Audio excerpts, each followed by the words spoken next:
my first encounter with him.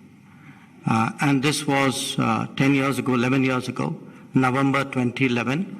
I was ambassador in China, and he was the Chief Minister of Gujarat, visiting China, as many Chief Ministers did at that time. And we were used in the embassy to Chief Ministers. But this one was very different. It was very different because he arrived after midnight. He wanted his first briefing meeting at 7 o'clock in the morning. He ran a 12-hour day with a half-an-hour lunch break. And he proceeded to cover 3 cities, I think, in 4 days. And, of course, today this is standard operating procedure for all of us. But at that time, it was a discovery. And it wasn't just the grueling schedule which I recall from that visit.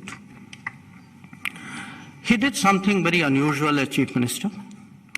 He asked me to brief him on our security posture vis-à-vis China.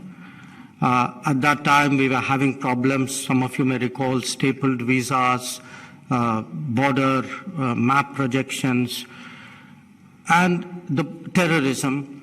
And the point he made was, I may be Chief Minister of Gujarat, but I'm a citizen of India. When I go outside, I will not be 1 millimeter different from what is our national stance. The second was, again, Chief Ministers typically come to promote their states, but he was worried about the economic imbalance between India and China.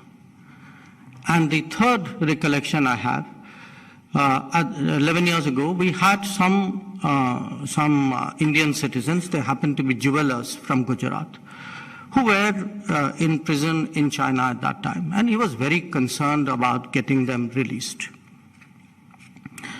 Now, I remember those 3 aspects because, in a way, I would say they were my first outline of what his thinking was about foreign policy.